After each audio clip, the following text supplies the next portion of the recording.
સ્વાગત છે આપ સર્વેનો આજના પોડકાસ્ટની અંદર. ફરીવાર આજે આપણી સાથે પૂજ્ય પુનિત બાપુ આ સંવાદની અંદર જોડાયા છે. રિસન્ટ પોડકાસ્ટ આપે નિહાળ્યો હશે. રામ તત્વ વિશે ખૂબ સારી વાતો બાપુએ આપણને સૌને જણાવેલી. રામ તત્વ સુધી કેવી રીતે પહોંચી શકાય એમનું ખૂબ સુંદર માર્ગદર્શન આપણને સૌને એકદમ પ્રેક્ટિકલ રીતે આપેલું. પરંતુ એ પોડકાસ્ટ નિહાળ્યા બાદ પણ ઘણા બધા વ્યક્તિઓએ મને અંગત રીતે પણ ઘણા બધા પ્રશ્નો થયા અને આપ્યા. તો એ પ્રશ્નો કેટલાક એવી સમસ્યાઓને લઈને છે જે યુવાનોને લગતી ખૂબ સુંદર વાતો એમાંથી જાણવા મળી શકે એવી પૂરી શક્યતાઓ છે. પૂજ્ય પુનિત બાપુનો અભ્યાસ રામાયણની અંદરથી, આમ જોઈએ ને તો રામાયણની અંદર એક પણ એવો વિષય નથી કે એની બહાર રહી જતો હોય. તો પૂજ્ય પુનિત બાપુનો અભ્યાસ રામાયણની અંદર એટલો સરસ છે કે એની અંદરથી આપણે આજે યુવાનોને લગતી કેટલીક સાંપ્રત સમસ્યાઓ વિશે બાપુ પાસે જિજ્ઞાસાઓ મૂકીશું અને એમની પાસેથી એમનું માર્ગદર્શન મેળવશું. બાપુ, સ્વાગત છે આપનું. જય શ્રી રામ. બાપુ, અમારા યુવાનોની અંદર એક સમસ્યા જોવા મળે છે. ભણતા હોઈએ, કોલેજની અંદર હોઈએ, સ્કૂલની અંદર હોઈએ, કોઈ પણ જગ્યાએ હોઈએ, એક ઇસ્યુ એ છે કે અત્યારે ભરોસા ઉપરથી ભરોસો બધાનો ઉઠવા લાગ્યો છે. કારણ કે કોઈ વ્યક્તિ ઉપર ભરોસો કરે. હવે એવું થઈ ગયું છે કે નાની ઉંમરમાં બધા વ્યક્તિઓ અલગ અલગ પ્રકારના, એ બિઝનેસ કરવામાં પણ 14 વર્ષનો છોકરો 100 કરોડનું ટર્નઓવર કરતો હોય એવા દાખલાઓ પણ છે. અને રિલેશનશિપની અંદર પણ હોય. તો આપણે એક બહોળા વિસ્તારની અંદર આ મુદ્દાને લઈએ કે ભરોસો કરે તો છે પણ એનો ભરોસો તૂટે પણ છે. કોઈ પણ જાતની સમજ વગર કોઈ વ્યક્તિ ઉપર ભરોસો રોપી દે છે અને પોતાની આખી જાત સોંપી દે છે. તો બાપુ, આપની પાસેથી એ જાણવું છે કે આ ભરોસો જ્યારે તૂટવાના અને ભરોસો ઉપરથી ભરોસો ઉઠવાના કગાર ઉપર છે, તો આપણે ભરોસો કોની ઉપર કરવો જોઈએ? તમે ભરોસા વિશે મને જો પૂછતા હોય તો મારે એટલું જ કહેવું છે કે આજનો યુવાન આ 5 ઉપર આંખો બંધ કરીને ભરોસો કરી શકે. જી. એક તો પરમાત્માની વાણી ઉપર. પરમાત્માની વાણી જે શાસ્ત્રો સ્વરૂપે આપણી પાસે છે, ભગવદ્ ગીતા છે, ભાગવત છે, રામાયણ છે, એની ઉપર ભરોસો કરે. બીજું, પોતાના માતા પિતા ઉપર ભરોસો કરે. કારણ કે આપણા માતા પિતા આપણા વિશે જે વિચારતા હશે, આપણી માટે જે કરતા હશે એ યોગ્ય જ હશે. ત્રીજું, ગુરુના વચનો ઉપર ભરોસો કરવો. બિલકુલ. ચોથું, સદમિત્ર, એક સારો મિત્ર જે કોઈ દિવસ આપને ગેરમાર્ગે ન લઈ જાય, કોઈ દિવસ આપને ખરાબ સલાહ ન આપે, આવો એક સદમિત્ર હોય તો આવા મિત્ર ઉપર ભરોસો કરવો. અને પાંચમું અને બહુ મહત્વપૂર્ણ, આજના યુવાને પોતાની જાત ઉપર ભરોસો કરવાની જરૂર છે. આજના યુવાનને બધા ઉપર ભરોસો આવી જાય છે, બધા ઉપર ભરોસો કરે છે, પણ પોતાની જાત ઉપર એને ભરોસો નથી કે હું આ કરી શકીશ. હકીકતમાં પોતાની જાત ઉપર ભરોસો કરે તો એને ખબર પડશે કે એની અંદર કેટલી સામર્થ્યતા રહેલી છે. તો આજના યુવાન આંખ બંધ કરીને આ 5 ઉપર ભરોસો કરી શકે. પરમાત્માની વાણી, માતા પિતા, ગુરુના વચન, સદમિત્ર અને પોતાની જાત ઉપર ભરોસો કરે. ખૂબ સાચી વાત છે. બાપુએ આપણને જે 5 તત્વ જણાવ્યા એની અંદર સ્પિરિચ્યુઅલિટીથી લઈને આધુનિક જગત સુધીનું બધું જ અવરાઈ ગયું છે. એટલા માટે જ મેં કહ્યું કે પૂજ્ય બાપુ રામાયણના એટલા સારા અભ્યાસુ છે કે એની અંદરથી આપણને તમામ સવાલના જવાબ મળી શકે. પરંતુ બાપુ, મારી જેવા યુવાનોના તો આ સૌભાગ્ય છે, જે આ વ્યુઅર્સ છે એના પણ, કે ડિજિટલી આપણા સંપર્કની અંદર રહ્યા છે એ લોકો, અને હું આપની સાથે બેઠો છું. બેસવા માટે જગ્યાઓ ખૂટે છે. પોડકાસ્ટ કરવાનું મારું એક કારણ એ પણ છે કે આપની જેવા વ્યક્તિને મળી શકાય, રૂબરૂ મળીને કાંઈક સામર્થ્ય આપણું છે એની અંદર વધારો કરી શકાય. પરંતુ જ્યારે આપણે કોલેજની અંદર ભણતા હોઈએ, કોઈ પણ સ્ટુડન્ટ હોય, એનો એક જ ઇસ્યુ છે કે મિત્ર કોને બનાવવો, બેસવું કોની સાથે. કારણ કે કોઈ પણ વ્યક્તિની સાથે બેસે છે તો એ વ્યક્તિની અસર આપણી ઉપર થતી હોય. તો એવા વ્યક્તિઓ પણ નથી અત્યારે કે જેની સાથે બેસી શકાય. તો આપની પાસેથી જાણવું છે કે બેસવું કોની સાથે? રામચરિત માનસના અરણ્યકાંડમાં લખ્યું છે કે જેન મિત્ર દુઃખ હોય દુખારી તિન્હિ બિલોકત પાતક ભારી. જે તમારા સુખે સુખી અને તમારા દુઃખે દુઃખી નથી થતો, એ મિત્ર નથી. આવા મિત્રનો ચહેરો જોવામાં પણ પાપ લાગે છે, આવું સ્પષ્ટ લખ્યું છે. તો જે સદમિત્ર છે એની સાથે બેસવું. પણ આજના યુવાનોને મારે એટલી જ વિનંતી કરવી છે કે બીજા સાથે બેસવા કરતા થોડો સમય પોતાની જાત સાથે બેસે. આજના યુવાનને બધા સાથે બેસવા માટે સમય છે, બધા સાથે ફરવાનો સમય છે, પણ પોતાને સ્વ માટે સમય નથી. બિલકુલ. તો આજનો યુવાન પોતાની સાથે બેસે, જેથી કરીને એને ખબર પડે કે એની અંદર શું પડેલું છે. ભગવાને બધાને કંઈક ને કંઈક કુદરતી બક્ષિસ એવી શક્તિઓ આપેલી છે. કોઈક સારો પત્રકાર છે, કોઈક સારો વક્તા છે, કોઈક સારો શ્રોતા છે, કોઈક સારો સિંગર છે, કોઈક સારો પેન્ટર છે. કંઈક ને કંઈક આપણી અંદર એવી શક્તિ, અલૌકિક શક્તિ છે. આ ખબર ક્યારે પડશે આપણને? જ્યારે આપણે પોતે પોતાની સાથે થોડો સમય પસાર કરશું, વ્યતીત કરશું, ત્યારે જ આપણી અંદર કઈ શક્તિ રહેલી છે એનો ખ્યાલ આવશે. તો આજના યુવાનને મારે એટલું જ કહેવું છે કે પોતે પોતાની સાથે બેસે. સાચી વાત છે. આપણે પોતે પોતાની સાથે બેસીએ એટલે કે સેલ્ફ લવ. ચોક્કસ. પરંતુ બાપુ આ મેં પોતે પણ અનુભવ્યું છે કે આપણે પોતે પોતાનો સંગ કરવાનો સમય આવી જાય, કારણ કે આપણી આસપાસ આપણે જ્યારે કોઈ નવતર ઉડાન ભરવાની કોશિશ કરીએ, આપની વાત જેવી રીતે આપે 5 તત્વ જણાવ્યા છે એની અંદરથી એમ કીધું હતું કે પોતાની ઉપર ભરોસો કરવો, એટલે કે સેલ્ફ કોન્ફિડન્સ સાથે કોઈ કામને આપણે પાર પાડવા માટે નીકળીએ તો કેટલા બધા એવા તત્વો, કેટલા બધા એવા વ્યક્તિઓ આવે છે કે જે આપણી ઉડાનની અંદર રોકવા માટેના પ્રયત્નો કરે છે. આપણે સફળ થવા જતા હોઈએ તો નિંદા, ટીકા, ઈર્ષા અને ષડયંત્રો કરીને આપણને પાછળ પાડવા માટે સતત મહેનત કરતા હોય છે. આવા વ્યક્તિઓ પોતે જીવનમાં કાંઈ નથી કરી શક્યા હોતા, એટલા માટે આપણી ઉડાનને રોકવા માટે પ્રયત્ન કરતા હોય. તો આવું જ્યારે થતું હોય ત્યારે એની અંદર આપણે શું ધ્યાન રાખવું જોઈએ? કોઈ પણ વ્યક્તિ તમારી ટીકા કે નિંદા કરે ત્યારે 3 વાત તમારે કરવાની છે. જી. એક તો હસો, નમો અને ખસો. ક્યાં વાત છે. આ એક મહાસૂત્ર છે. વાહ. હસો, નમો, ખસો. ખસો. કોઈ તમારી ટીકા કરે તો સૌપ્રથમ તો મંદ મંદ હસવાનું છે. તમે હસ્યો ને એટલે સામેવાળાના ઉપર માનસિક અસર થશે કે હું આની ટીકા કરું ને આ તો હસે જ. આપણે ક્રોધ નથી કરવાનો, આપણે સામે પ્રત્યુત્તર પણ નથી આપવાનું, આપણે મંદ હસવાનું છે. વાહ. બીજું છે નમો. કોઈ પણ આપણે ટીકા કરે તો વિનમ્રતાથી એનો સ્વીકાર કરો કે ઠીક છે, સારું થયું તમે મને મારું ધ્યાન દોર્યું, હવે હું ધ્યાન રાખીશ. નમો, વિનમ્ર બનીને. અને ત્રીજું છે ત્યાંથી જેમ બને વહેલા ખસી જાઓ, પ્રણામ કરીને નીકળી જવાનું છે. તો ટીકા નિંદાથી બચવાનો અને ફેસ કરવાનો સરળ માર્ગ છે હસો, નમો, ખસો. ખૂબ જ પ્રેમપૂર્વક સફળતાની ચાવી આપણે આનાથી પામી શકીએ. અને બાપુ એક મુદ્દા બહારનો બીજો સવાલ એ પણ છે કે આપણે ભારતીય સંસ્કૃતિ વિશેની વાતો થતી હોય છે બધી જગ્યાએ. ભારતીય સંસ્કૃતિ એ એક અલૌકિક છે, પરંતુ આપણા બધા જે યુવાનો છે વેસ્ટર્ન કલ્ચરથી ખૂબ પ્રભાવિત છે. અને હોય, કારણ કે એનું પણ જુદું એક સૌંદર્ય છે. આપણે એમાંથી તો નથી કે આપણે કોઈ પણ કલ્ચરને આપણું કલ્ચર ઊંચું બતાવવા માટે નીચું બતાવી દઈએ. તો બાપુ એનું તો સૌંદર્ય છે, આપણે માનીએ, પરંતુ એનાથી વિશાળ અને એ વેસ્ટર્ન કલ્ચરે જેમાંથી પ્રેરણા લીધી છે એવું રસિક, એવું સુંદર અને એવું આધુનિક કલ્ચર તો આપણું પૌરાણિક કાળથી ભારત દેશનું રહ્યું છે. પરંતુ આપણે એ કલ્ચરની વાતો અને એ કલ્ચરને યુવાનો સુધી પહોંચાડવામાં નિષ્ફળ રહ્યા છીએ. અને એટલા માટે જે જાણકારીના અભાવના કારણે લોકો સુધી એ સાચી રસિકતા અને માહિતી પહોંચી નથી કે ભારતીય સંસ્કૃતિ પણ એક અલગ જ સૌંદર્ય ધરાવતી સંસ્કૃતિ છે. તો આપ શાસ્ત્રોનો સારો અભ્યાસ કર્યો છે, તો આપ શું કહેશો કે ભારતીય સંસ્કૃતિમાં એવું શું આપણે ઘટ્યું છે પહોંચાડવામાં કે આપણી સંસ્કૃતિની વાતો લોકો સુધી નથી પહોંચી શકી? આપણી સંસ્કૃતિ કે સનાતન ધર્મમાં કોઈ વસ્તુ ખૂટતી નથી. જી. ખૂટે છે પરિવારનો માહોલ. સાચી વાત. યુવાનમાં સંસ્કૃતિ પ્રત્યે અનુરાગ ક્યારે જાગશે? જ્યારે પરિવારનો માહોલ એવો હશે ત્યારે જાગશે. કોઈ પરિવારના માતા પિતા સવારે વહેલા જાગીને પૂજા પાઠ કરશે, સૂર્યને નમસ્કાર કરશે, તુલસીને જળ અર્પણ કરશે, ગીતાનો પાઠ કરશે, રામચરિત માનસનો પાઠ કરશે, તો એનું બાળક એનું જે આચરણ છે એનું અનુસરણ કરી અને મોટો થઈને એ પણ એમાં રુચિ દાખવશે. યસ. પણ કોઈ પરિવારના માતા પિતા સવારે વહેલા જાગીને કામે જતા રહેશે તો બાળકમાં એવા સંસ્કાર આવવાના છે. સાચી વાત છે. તો આપણે સંસ્કૃતિ, આપણા સનાતન ધર્મ પ્રત્યે જો આપણા બાળકોમાં, યુવાનોમાં ભાવ જગાડવો હોય તો પહેલી ફરજ એ છે કે પરિવારમાં આપણે એને એવું વાતાવરણ પૂરું પાડીએ. જી. પરિવારની, માતા પિતાની પહેલી ફરજ છે કે બાળકમાં બાળપણથી સનાતન ધર્મના આ સંસ્કારના બી વાવી દે. રાઈટ. એટલે આપણે પોતે જ આપણા માતા પિતા તરીકે આપણે વાતાવરણ એક ઊભું કરવું પડશે કે બાળક એની અંદર રસ લઈને ભારતીય સંસ્કૃતિને જાણતો થાય અને એનાથી જ ભારતીય સંસ્કૃતિના મૂળ સુધી પહોંચી શકશે. અને એને પછી માલુમ થશે કે ભારતીય સંસ્કૃતિનું સૌંદર્ય જે છે એની સામે બીજી બધી સંસ્કૃતિઓનું સૌંદર્ય તો ફીકું પડે છે, એ એમાંથી ઇન્સ્પાયર્ડ છે. અને બાપુ બીજો એક ક્વેશ્ચન એ છે કે અત્યારે ટૂંકાણની અંદર બધાને રસ છે, રીલ્સની અંદર બધાને કન્ટેન્ટ કન્ઝ્યુમ કરવો છે.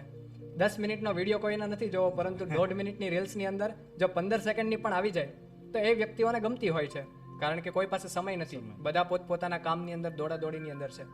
તો આવા સમયની અંદર સંસ્કાર વિશે ઘણી બધી લાંબી લાંબી વ્યાખ્યાઓ આપણને લોકો આપતા હોય કે આમ કરવાનું, આમ કરવાનું, આમ કરવાનું, આ બધા સંસ્કાર. પરંતુ બાપુ ટૂંકાણની અંદર યુવાનોને નીતિ અને સંસ્કારનું મૂલ્ય સમજાવવું હોય તો તમે કઈ રીતે સમજાવો? સંસ્કાર એટલે શુદ્ધિકરણ. મન, વચન અને કર્મને શુદ્ધ કરવા માટે, પવિત્ર બનાવવા માટે અને પવિત્ર બનાવી રાખવા માટે આપણી ઉપર જે પ્રયોગ કરવામાં આવે છે, આપણને જે બાળપણથી જ પ્રદાન કરવામાં આવે છે, એ જ સંસ્કાર છે. સંસ્કાર એટલે શુદ્ધિકરણ. અને સંસ્કાર એ મનુષ્યના જીવનમાં નિસરણીનું કામ કરે છે. કોઈ વ્યક્તિ ગરીબ કુટુંબમાં જન્મ્યો હોય, સંસ્કારી હશે તો આ નિસરણીના સહારાથી ઊંચાઈ સુધી પહોંચી શકશે, અને કોઈ ઊંચા કુળમાં જન્મ્યો હશે અને સંસ્કાર નહીં હોય તો ઉપરથી નીચે આવી શકશે. જી. તો મનુષ્યના જીવનમાં સંસ્કાર એ નિસરણીનું કામ કરે છે. ક્યાં માટે જ સંતો મહંતોએ કીધું કે સંસ્કારી બનવું ખૂબ જ જરૂરી છે. તો સંસ્કાર એટલે ટૂંકમાં સમજો ને શુદ્ધિકરણ, મન, વચન અને કર્મની શુદ્ધિકરણ.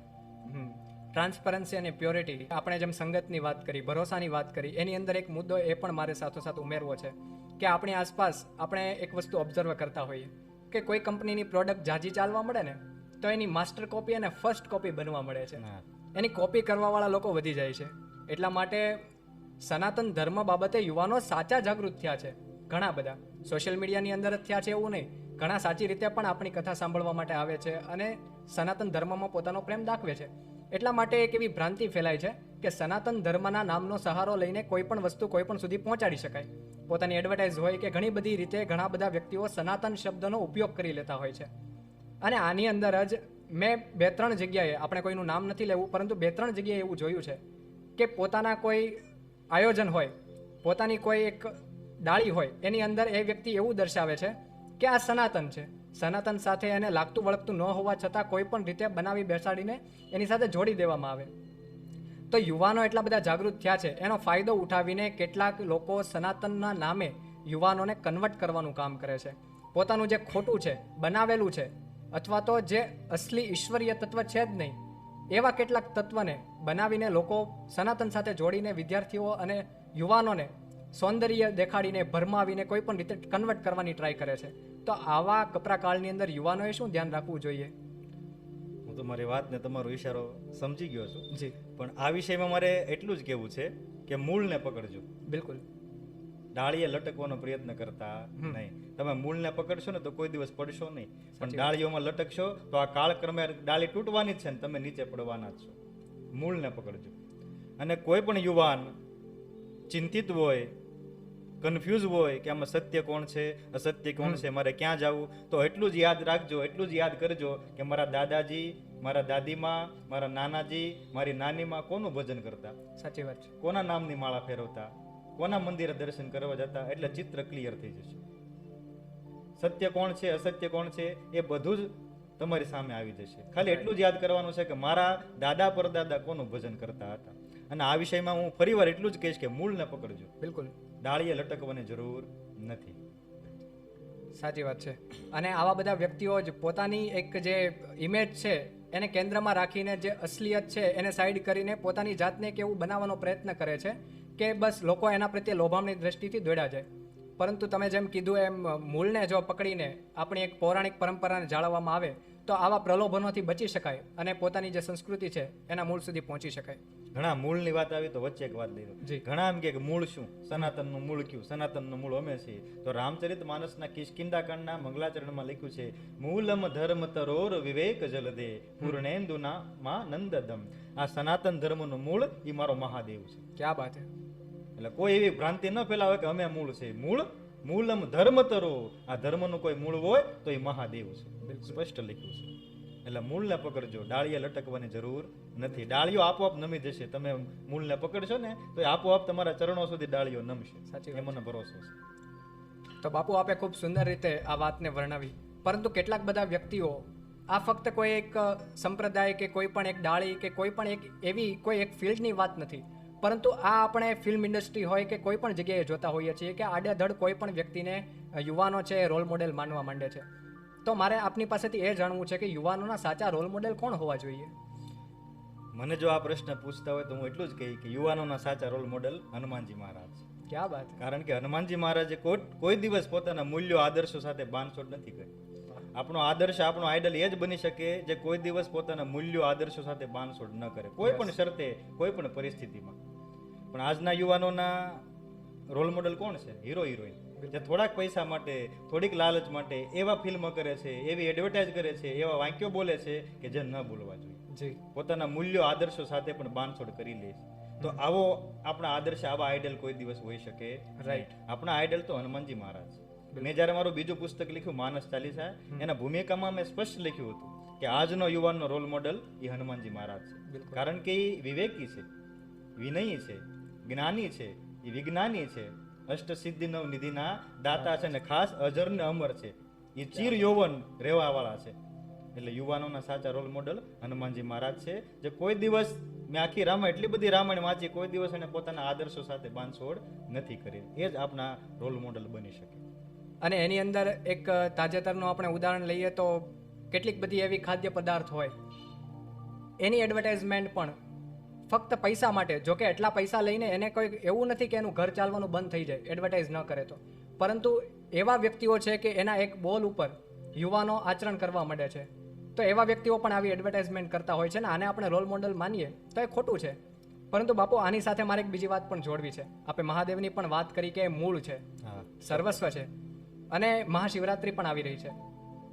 આ બધી વાતને જોડીને મારે આપને એ પૂછવું છે કે આપણે જ્યારે વ્યસનની વાત કરીએ છીએ તો ઘણા બધા યુવાનો એવો તર્ક આપે છે, અધૂરી માહિતી છે, ફોરવર્ડડ છે, વોટ્સએપ યુનિવર્સિટીની છે, પરંતુ એવી માહિતીઓ સ્પ્રેડ કરતા હોય છે કે મહાશિવરાત્રિમાં પણ ઘણા બધા વ્યક્તિઓ નશાનું એ ખાદ્યપાન કરતા હોય, તો એવા વ્યક્તિઓ એવો તર્ક આપે કે મહાદેવ પોતે પણ નશાનું સેવન કરતા હતા, એવા પદાર્થોનું સેવન કરતા હતા. તો આ વાતમાં કેટલી સત્યતા છે? હતું, મહાદેવને વ્યસન હતું, સ્વીકારું છું, પણ શેનું હતું? રામચરિત માનસ કહે છે, ધન્યાસ્તે કૃતિ નઃ પિબંતિ સતતમ શ્રી રામ ના મામૃતમ. મહાદેવને એક જ વ્યસન હતું, રામ નામ લેવાનું, રામ કથા ગાવાનું અને રામ કથા સાંભળવાનું. બીજું એકે વ્યસનનો ઉલ્લેખ એકે રામાયણમાં મળતો નથી. મહાદેવને વ્યસન હતું, હું સ્વીકારું, પણ રામ નામ લેવાનું. અને તમારા માધ્યમથી મારે હરેક યુવાનને વિનંતી કરવી છે કે જીવનમાં વ્યસન કરવું જ હોય તો રામ નામ લેવાનું કરજો, જે તમને શાશ્વત બનાવી દેશે, તમારો લોક સુધારી દેશે, તમારું પરલોક પણ સુધારી દેશે. તો મહાદેવને વ્યસન હતું, ફરી વખત કહું, પણ રામ નામ લેવાનું વ્યસન હતું. એટલે ખોટી આવી ભ્રાંતિ ફેલાવતા. આમ તો સમય થઈ ગયો છે અને આમ સમયનો અભાવ છે, એટલે અહીંયા સુધી આપણે આ ક્વેશ્ચન રાખ્યા. અને હવે 4-5 પ્રશ્નો એવા કે જે ટૂંકાણની અંદર એકાદ લાઈનમાં આપણે વર્ણવવાનું છે. તો બાપુ રેપિડ ફાયર જેવો જ રાઉન્ડ રહેશે આ. તો એની અંદર મારે આપને એ પૂછવું છે કે ભારત દેશને એક શબ્દ કે એક લાઈનમાં આપને કહેવું હોય તો ભારત દેશ વિશે તમે શું કહેશો? ભારત વિશે મારે ટૂંકમાં કહેવું હોય તો હું એટલું જ કહી શકું, ભારત એ ભગવાનની વિભૂતિ છે. કારણ કે ભારતની નદી એ ગંગા નદી છે, ભારતનો પર્વત એ હિમાલય છે, ભારતનો છોડ એ તુલસી છે, ભારતનો વૃક્ષ એ પીપળું છે. અરે ભારતના એક એક કંકણમાં શંકર છે. ભારત એ ભગવાનની વિભૂતિ છે. બિલકુલ. હું ભૂલતો ન હોય તો આપણા વિશ્વમાં 195 દેશ છે, બરોબર? તો ભગવાનને જો કોઈ પૂછે, ભગવાન આ 195 દેશમાં તમારી વિભૂતિ કઈ, ત્યારે ભગવાન એમ કહે છે કે ભારત એ મારી વિભૂતિ છે. વાહ. અને ભગવાનની આ વિભૂતિ છે એટલે જ ભગવાનને અહીંયા અવતાર લેવાની ઈચ્છા થાય છે. અવતારની વાત કરી તો રામાયણમાંથી આપનું ગમતું પાત્ર કયું છે રામ સિવાય? કારણ કે એ તો હોય જ, એ તો બધાને ખબર છે કે હનુમાનજી એ મારું પ્રિય પાત્ર. ક્યાં વાત. અને હનુમાનજી એ મારું પ્રિય પાત્ર એટલા માટે છે કારણ કે એ મારા પ્રભુનું પ્રિય પાત્ર છે. બિલકુલ. રામને સૌથી વધુ પ્રિય હનુમાનજી છે, માટે હનુમાનજી મને પ્રિય છે. બીજું કારણ એ છે કે મને રામ ભક્તિ પ્રદાન કરનારા હનુમાનજી છે. હનુમાનજીએ જ કૃપા કરીને મને આ રામ ભક્તિ, આ રામ કથા પ્રદાન કરી છે. તો હનુમાનજી એ રામાયણનું મારું પ્રિય પાત્ર છે. મહાભારતમાંથી એવું કયું છે ભગવાન શ્રી કૃષ્ણ સિવાય? અર્જુન. તમે વિચાર તો કરો, એ કેટલા બળભાગી છે કે ભગવાને જેને ભગવદ્ ગીતા સંભળાવી. વાહ. ભગવાન જેના સારથી બન્યા, ભગવાન જેના મિત્ર બનીને રહ્યા, આનાથી બળભાગી વ્યક્તિ બીજો કોણ હોઈ શકે? તો અર્જુન એ મારું પ્રિય પાત્ર છે. લોકો આપણને સોશિયલ મીડિયાના માધ્યમથી આ સંવાદ સાંભળી રહ્યા છે, તો બાપુ સોશિયલ મીડિયાનો ગેરફાયદો શું છે? મોટા મોટો ગેરફાયદો એ છે કે ખોટો અને વધારે પડતો ઉપયોગ એ જ સોશિયલ મીડિયાનો ગેરફાયદો છે. અને ફાયદો શું છે? ફાયદો એ છે કે સોશિયલ મીડિયાએ આપણને આ વિશ્વને હસ્તગત કરી દીધું છે. આ વિશ્વ આપણા હાથમાં આવી ગયું છે. એક હાથમાં તમે વિશ્વના બધા સમાચાર પ્રાપ્ત કરી શકો છો. તો આ સોશિયલ મીડિયાનો મોટો ફાયદો એ છે કે સોશિયલ મીડિયાએ આ વિશ્વને આપણા હસ્તગત કરી દીધું છે, આપણા હાથમાં આવી દીધું. બિલકુલ. લોકો સુધી સામાન્ય રીતે આસાનીથી પહોંચી શકાય છે. તો ખૂબ મજા આવી, ખૂબ સરસ રહ્યો આજનો આ સંવાદ બાપુ.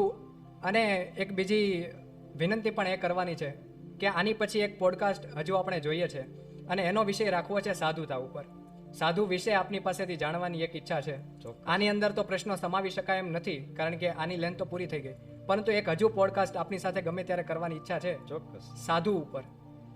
તો આપનો સમય એ માટે માગીશ. અને ખૂબ મજા આવી, આપને પણ આનંદ આવ્યો હશે, આની અંદરથી ઘણું બધું જાણવા મળ્યું હશે. ફરી મળીશું એક નવા પોડકાસ્ટ સાથે. ત્યાં સુધી સાવ આનંદમાં રહીએ, આનંદ વહેંચીએ અને આનંદ કરીએ. જય સિયારામ.